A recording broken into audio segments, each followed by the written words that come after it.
Aneurysms are something I worry about in the emergency department all the time. 1/3 of people will die before they even get to the hospital.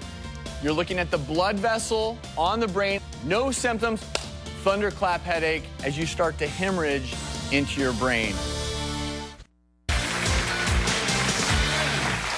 What's 12 feet high, 18 feet long, and thinks on its feet? The world's largest brain, complete with an experienced tour guide who spends most of her days looking at the real thing. Please welcome Dr. Sonia Eden, a neurosurgeon from the Drs Brain and Spine Institute in Kalamazoo, Michigan. And, you know, Dr. Eden, we just finished chatting with Ricky in our audience about meningitis. And before we get to some of the more common brain diseases, can you show Ricky, as well as the rest of our viewers, how meningitis affects the brain? Sure, I'd be happy to. Meningitis is an infection of the meninges, or the covering of the brain. A normal brain has a shell or covering of tissue on it, and meningitis is an infection in that area. So, Dr. Eden, can you talk about some of the other areas that affect the brain? Obviously, we hear about tumors all the time. I am actually standing right here by an illustration of a tumor on this brain. This is a brain tumor growing out of my mega brain. A brain tumor is an abnormal mass of cells that grows and multiplies uncontrollably within the brain. Brain tumors often grow and cause pressure on the normal brain, or they can even grow into the normal brain and cause problems from that.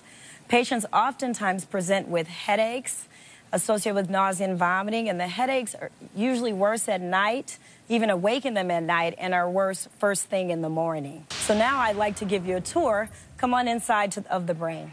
First thing I'd like to show you is a brain tumor here that's growing into the brain. The location is very important. For example, there are certain areas of the brain that control very important functions, like our ability to speak or our ability to move our arms and our legs. And if a brain tumor occurs in one of these areas, it's much more likely to cause functional problems in a patient than if it occurs in less risky areas of the brain. I know that sounds kind of weird to say that, but there are areas that are safer areas to develop problems within the brain.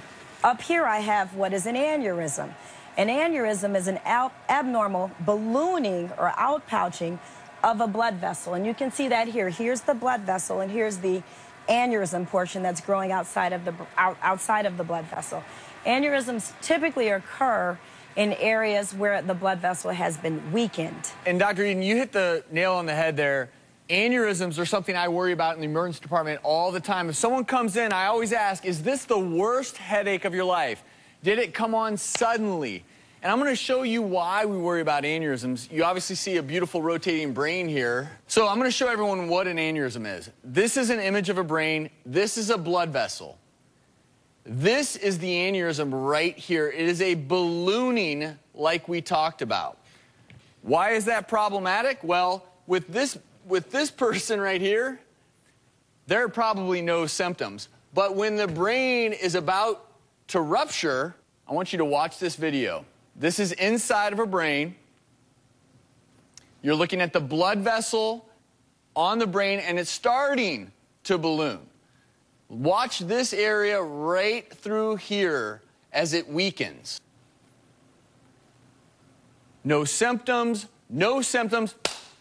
thunderclap headache as you start to hemorrhage into your brain. And that is one of the things we worry about so much as an ER doctor, because once that happens, sometimes the likelihood of death, it's 1/3 of people will die before they even get to the hospital.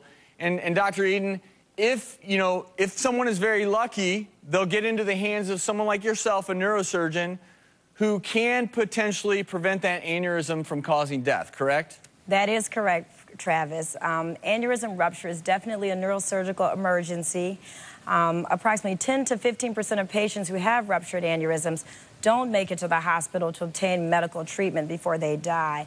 But so the urgency is to get patients to the hospital so that we can have a neurosurgical consultation and we can do things to stabilize the patient and secure that aneurysm to prevent more bleeding. Thank you so very much, Dr. Eden. We appreciate it. You're very welcome. Coming up after the break, a 5-minute fix for your brain function.